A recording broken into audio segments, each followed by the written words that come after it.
CTS 시청자 여러분 안녕하십니까? 저는 옥동중앙교회를 섬기는 조성현 목사입니다. 오늘은 잠언 8장 5절에서 7절의 말씀을 통해 은혜를 나누고자 합니다.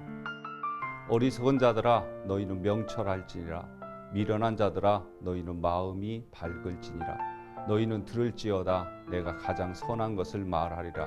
내 입술이 열어 정직을 내리라.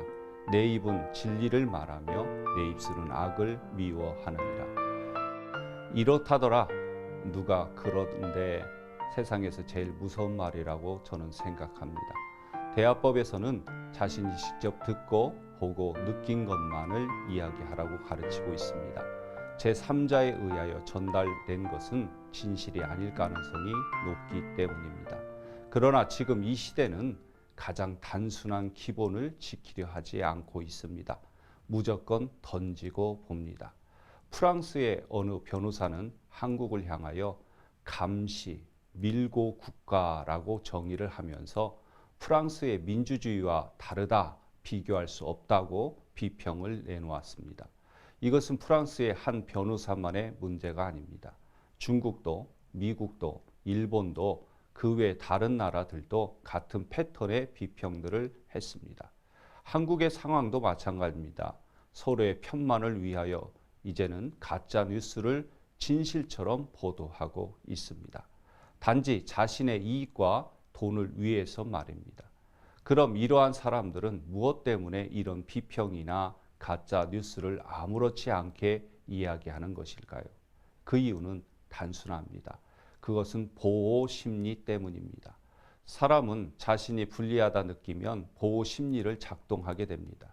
자신을 보호하기 위해 허구를 만들고 합리화를 하는 것입니다. 그래야 살 수 있다고 느끼는 것입니다. 그러나 분명한 사실은 그들의 이러한 심리는 자신만을 위하는 가짜 개인주의입니다. 진짜 개인주의는 타인에게 피해를 주지 않습니다. 그저 자신의 삶을 중요하게 생각할 따름입니다. 그러나 보호 심리를 가지고 있는 사람들은 타인을 배려하지 않습니다. 오히려 자신을 위해 타인을 억압하려 하고 있는 것입니다.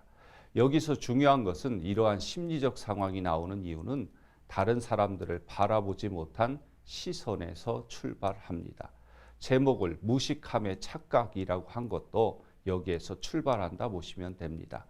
이는 자기 자신 혹은 집단만을 알고 다른 것은 모르면서 자기 스스로 합리화를 위해 타인이나 타 집단을 거짓으로 꾸미는 것입니다. 한국을 비하한 프랑스 변호사는 한국을 얼마나 알고 있겠습니까? 그는 한국에 방문한 적이 있었겠습니까? 또한 한국 문화를 알고 있었을까요? 그의 비평을 평가한다면 그는 프랑스 외에는 관심도 없고 프랑스도 잘 알지 못한 변호사일 뿐일 것입니다. 그저 그에게는 인기를 끌기 위한 하나의 희생물이 필요했던 것입니다. 우리는 타인이나 타 집단을 이야기하기 위해서는 많은 노력이 필요함을 알고 있습니다. 그만큼 평가나 비평은 어려운 일이기 때문입니다. 그러나 현재 우리 사회와 교회에서 타인이나 타 집단에 대한 평가가 너무 쉽게 나옵니다. 결국 이것은 프랑스의 한 변호사의 문제가 아니라는 것입니다. 이러한 상황에서 우리가 가져야 할 것은 기본에 충실해야 한다입니다.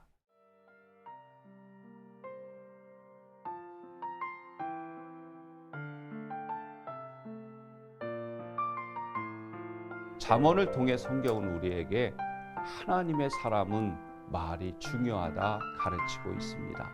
사람이기에 실수할 수 있지만 중요한 것은 자신을 위해 다른 이를 비평하고 평가하는 일은 없어야 한다는 것입니다. 교회는 개인주의도 집단주의도 아닙니다. 교회는 철저하게 하나님주의입니다.